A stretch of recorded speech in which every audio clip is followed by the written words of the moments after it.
Wait for the message. Good morning, colleagues. We've been called, I think, rock stars in the first day, opportunity brokers in the second day, and party animals at the third day. So that's. I'm not sure if you look at the data, if that's going up or down, and maybe that doesn't even matter. But I'm happy to hear to present for you a maybe more practical item than yesterday when it was data. This is about contracts and read and publish contracts, and I've looked at the Dutch model license and show you some elements that maybe you say, oh, we already have that, or we have changed it, or hey, this is new to me. This can be useful for the consortium, but also if you have your own library contracts, it can also be useful for you. So if you, the context is, I think, if you have a model license, then at least you know what is important. And it can be the base, the fundament of a contract, but it could also be the checklist when you use the contract of a publisher. Sometimes you have to even negotiate if you use your own model license or the contract.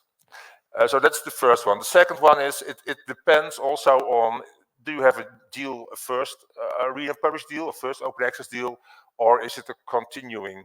Are you following up an existing deal? In the second case, you can have lessons learned from the first contract and add that. So it's also, contracts are also a learning process. And the third part is, if your open access ambitions change, then of course also the contract, your model license will change. The Dutch consortium publishes all of its contracts online. It's for us, it's a rule, it's a must. So if you go to openaccess.nl, you see all of our contracts, and about half of them are really the model license filled in by the publisher, and half of them are the publisher contract that we checked on our model license. So there's a lot of knowledge, I think, on the Dutch website, but you also have the ASEC website. In the ASEC website, you see the database with all the contracts, and many of them also have a license attached. So you negotiate, for example, with Elsevier, you want to know who in the world also has an Elsevier read and publish deal, and there you can also see who maybe has published its contract. Very useful. They also have model contracts. Use it wisely. I want to address the topics eligibility, reporting, stability of service, quality of service, and capped agreements. Eligibility, there it's important that you define how eligibility is what the definition is. For us, it's important that it's researchers and students, and also that the researcher, not per definition, needs to have a contract. There are some other ways of collaboration from a researcher within the university, and that should also be facilitated. It's a researcher who publishes work done for the university, has an acknowledgement from the university in the paper, and then the contract type between the university and the researcher should not be that important. It should be flexible. We also have a list of how can the eligibility be defined. And I know we had a discussion on Tuesday, or maybe it was even Monday, that of course as a librarian you prefer an email address that is directly attached to your links to your university. But like the previous speaker said, as in Europe, but maybe also here, a lot of researchers have a temporary contract, and they want to be able to communicate with the publisher and their peers for a long time. So many researchers have a good reason to use their own email address. And you can debate with them, but for them that's core, it's a lifeline. So there should also be other ways of being able to prove that you're eligible, and there are several possibilities. Another part, what is important is that you make agreement on reporting. What does the publisher need to report about? Now, we have a long list of elements, but in practice, you see that not all aspects are that important, but of course, it's very important. For example, that you know about the author, and you have to name the DOI and the journal and the ESSN. You want to know more about the license, etc., etc. So think about the list, Don't be too creative that it's impossible. Think about what do you need to reuse, and then monitor if you get that reports. Some publishers have a standard a workflow where you can download the report, and there the publisher can say up front, okay, this, and this is in our workflow system. You can have it, or this element we don't have yet. Maybe you have to negotiate about it. There are also publishers who make manual reports, so they maybe tend to provide you as yeah as less amount of data as possible, because cost and work. Then you really have to negotiate the right data, and you also have to check if they are providing it, of course. You need to have the data, and that can be an issue. Stability of service is important. So the stability of service starts, let's say, in January, the year you hope the contract starts. But what you often see is you go towards a negotiation. It ends somewhere end of December. The contract still needs to be signed. Sometimes even there are some issues that you need to discuss in January. We try to have a grace period, like you all know, for read deals, but also grace periods for the published part, so that the published part can start directly, because in 99% of all cases that contract will be signed, and you don't want a deal for a whole year. You pay for a whole year, and then the publishing service just starts in April or in February. Then you lose money. So that grace period should be part of the deal. Another important aspect, and it becomes more and more important because of the dynamics, is that you want hybrid journals that flip during the contract period to full open access in your portfolio, because more and more the value of your contract is defined by open access possibilities. And if you only have hybrid in your deal, and suddenly 10% of those journals in 2-3 years are changing to full OA, then you lose value in your deal. So this is something that is for some publishers standard practice. For others, you have to negotiate about this. And I think this, in the next years, this becomes more and more a key issue for the stability of the value of your deal. The other way around is that you could say, okay, we have a value, and if some journals are removed, then we define what the value is, and we get a refund, or the contract price is going down. That can be also a leverage maybe for the publisher to say, okay, no, they stay in the deal. We don't want to lower the value of the contract. And the third part is evaluation. So there will always be things during the contract that were not as expected. I think a risk is that you build up pressure and stress during the contract, and that is all put on the table for the next negotiations. But first of all, that is too late to have a quality service, but also it puts pressure on the negotiation team. So they don't only have to discuss prices and services overall for the next contract, but there's also a lot of stress of the current contract on the table. So try to work with the publisher on a half year, let's say on a half year base, to evaluate and see what can be improved. Quality of the service. We come from a phase in the Netherlands where open access was open access, but that's not the case anymore. You have to have compliant and non-compliant open access more and more, because the funder says you have to have a CC BY license and not a CC BY and CAD license. So in all our paragraphs, all our contracts is mentioned that the open access should be funder compliant. And that also means if it's not funder compliant, that you can say, okay, this needs to change. There is a repair action, compliancy repair action. So be aware that I know of no traditional publisher who is able to have a funder compliant workflow at this moment. So repair actions will become more and more the trend, and that means you have to have it in the contract. The same goes for retrospective OA. So you miss OA, an article isn't published open access, you want to have that repaired.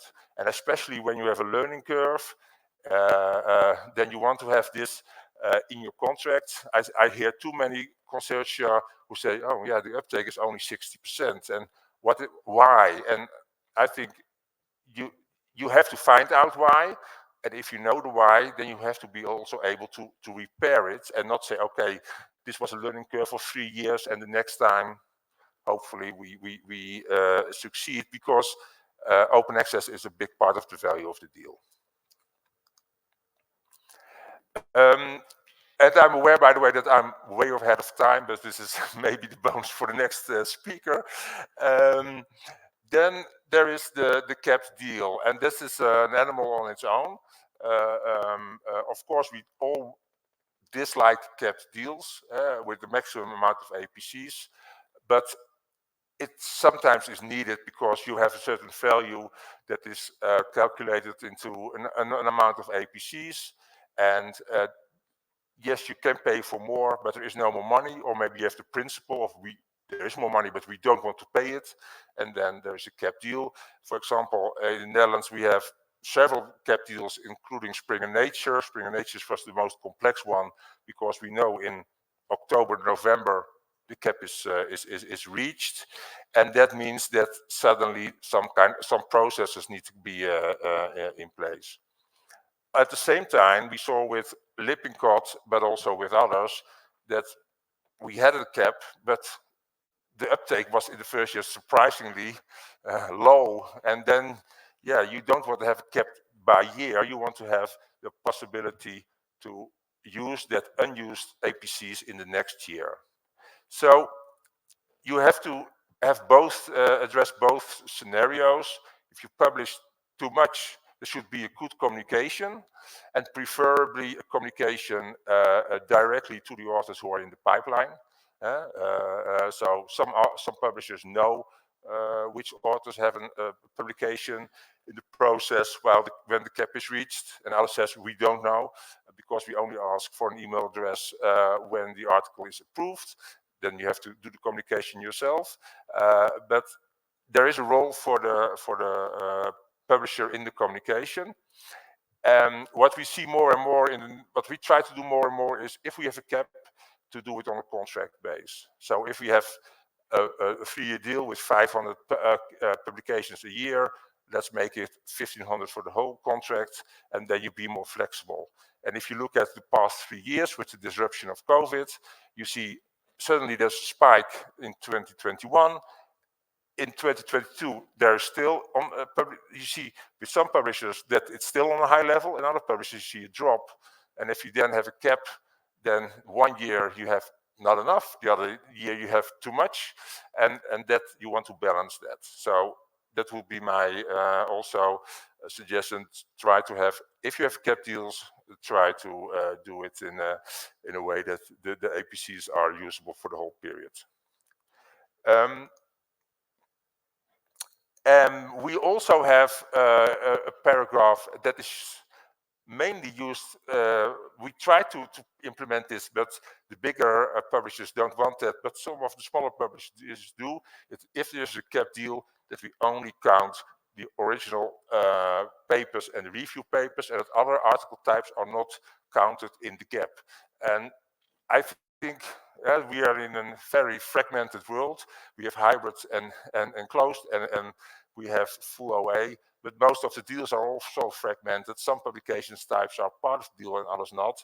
It's always interesting to have as much article types in the deal. At the same time, you don't want to pay $2,000 for a letter to the editor.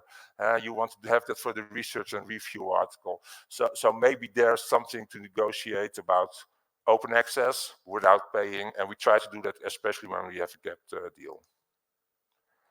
Okay, some contract examples. Here you see with Oxford, this is about to roll over. So if we have APCs left, it's taken out to the next year.